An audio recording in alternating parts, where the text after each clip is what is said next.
Hey y'all. So, if you see me like this, I have something to say. If you're here, you know that transparency is a huge core value of mine when it comes to life, faith, business. I'm going to keep it real. So today I'm coming with a little transparency in regards to faith. So basically, there's a couple things that I realize I have been struggling to trust God fully with. And I say that because I feel like I've been verbally telling God, all right, I trust you, right? I have my quiet time, I worship, and I surrender. But then it's like these things are coming right back up in my mind at different points, right? Which means I have to surrender all over again. In my quiet time, I was just asking God, like, what's the disconnect? I live for a good realization of the disconnect. And so I'm asking him, like, what's going on? Why am I not fully trusting you with this? So while I was studying, I came across a scripture, which is Psalms 37:7. And it reads, "Be still before the Lord, wait patiently for him, and entrust yourself to him."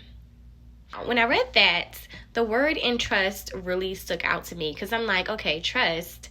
But this says entrust. So it sent me down this research of looking up the word entrust.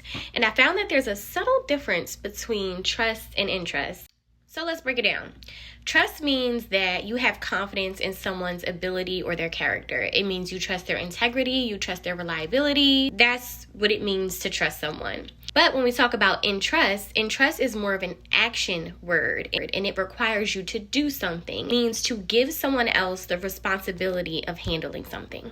It means I can't do this, so I'm giving someone else the responsibility. I'm letting someone else take care of it because of the trust that I already have for them. So let me read this to y'all because it really blessed me. Entrust is a verb that refers to the act of assigning responsibility or authority to someone for a specific task or duty. It involves the act of giving something valuable, such as a task, responsibility, or information, to someone else with the expectation that they will handle it with care and perform the task to the best of their ability. When you entrust someone with something, you are putting your faith and confidence in them to deliver the desired outcome.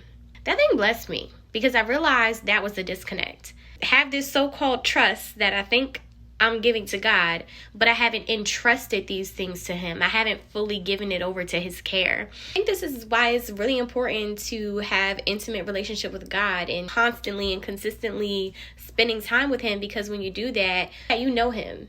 You know him in more intimate ways, and you can't deny him as Father. You can't deny him as Sustainer. You can't deny him as Prince of Peace. You can't deny him as Redeemer. And then it makes it easier to do the action of entrusting. Well, I encourage you guys to think about that. Maybe you do have the trust there, but you haven't entrusted it. And I want to give this example, right? My sister, right? I have a sister, I have a nephew. Let's say she wants me to pick him up from school.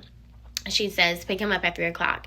And I'm like, all right, bet. I'm going to be there. She's calling me every 5 minutes. She's checking in, texting me, did you get him yet? Asking me if I signed him out, if he's okay. Did I get his book bag? Do I have his papers?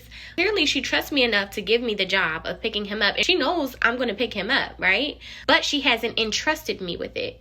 Because if she did that, there would be no questions asked.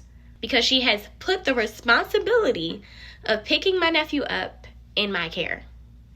That blessed me. And I hope it blesses y'all.